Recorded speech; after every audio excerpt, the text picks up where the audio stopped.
السلام علیکم ورحمۃ اللہ وبرکاتہ۔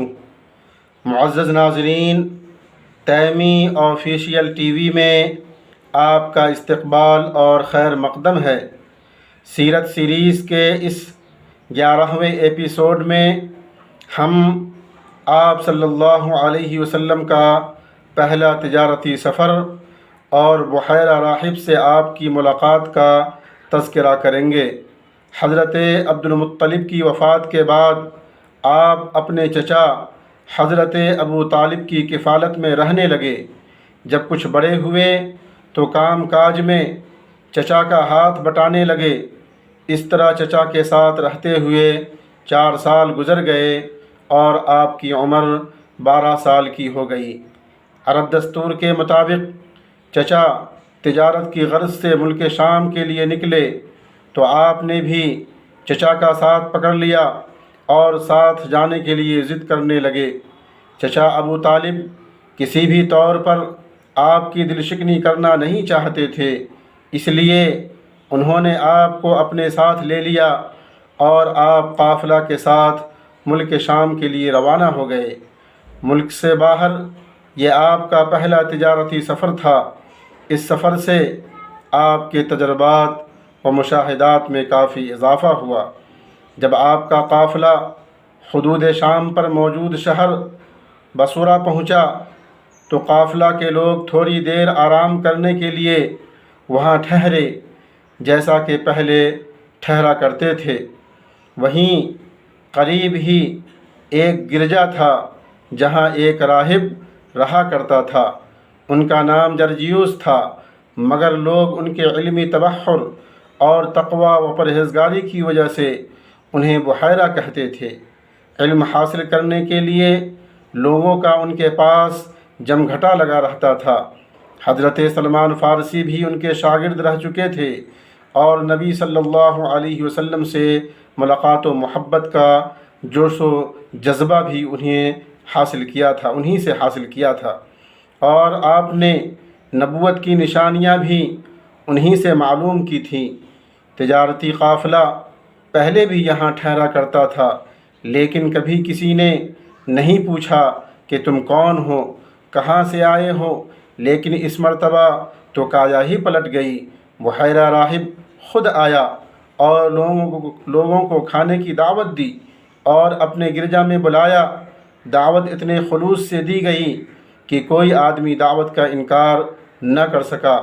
جب دعوت کھانے کے لیے سب لوگ گرجا میں جانے لگے تو اہل قافلہ نے سوچا کہ محمد صلی اللہ علیہ وسلم ابھی چھوٹے ہیں، انہیں سامان کی حفاظت کے لیے یہیں چھوڑ دیتے ہیں۔ ایسے بھی دعوت انہوں نے بڑے لوگوں کو دی ہے۔ راہب نے کھلی فضا میں کھانے کا انتظام کیا تھا۔ جب سب لوگ آ گئے اور راہب نے محمد صلی اللہ علیہ وسلم کو نہیں دیکھا تو کہا اور کوئی باقی ہے؟ لوگوں نے کہا ایک بچہ رہ گیا ہے جو سامان کی حفاظت کے لیے ہے۔ راہب نے دل میں سوچا کہ جس کے لیے یہ بزم سجائی گئی ہے اور مجلس لگائی گئی ہے وہی غائب ہے، چنانچہ کہا انہیں بھی بلائیں۔ ایک آدمی نے کہا ساتھیوں، دعوت میں محمد کا نہ ہونا واقعی مناسب نہیں اور یہ مروت کے خلاف ہے۔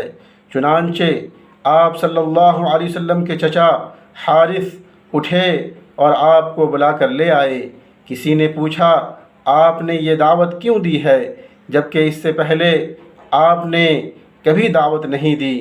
کہا اسی بچے کے اعزاز میں آپ لوگوں کو یہ دعوت دی گئی ہے جسے تم نے چھوڑ دیا تھا۔ تمہیں نہیں معلوم میں نے یہاں بیٹھے بیٹھے کیسے کیسے ایمان افروز مناظر دیکھے ہیں۔ تم یہاں وادی میں اتر رہے تھے اور میں دیکھ رہا تھا کہ گھنا بادل ان پر سایہ کر رہا ہے اور آپ جدھر جاتے ہیں ادھر بادل منتقل ہوتا جاتا ہے۔ درخت ان کے آگے جھک رہے ہیں جیسے ہر چیز ان کی قدم بوسی کر رہی ہو۔ راہب نے ان سب کی آنکھیں کھول دیں اور کہا اس بچے کو تم معمولی نہ سمجھو، یہ تمام جہانوں کے سردار و آقا ہے، یہ رب العالمین کے رسول خاص ہیں۔ اللہ تعالیٰ نے ان کو رحمۃ للعالمین بنا کر بھیجا ہے۔ پھر اس نے نبی صلی اللہ علیہ وسلم کے مبارک کندھے پر مہر نبوت کی زیارت کی، نبی صلی اللہ علیہ وسلم سے آپ کے معمولات معلوم کیے، سب کچھ گزشتہ کتابوں میں بیان کردہ علامات کے مطابق پایا۔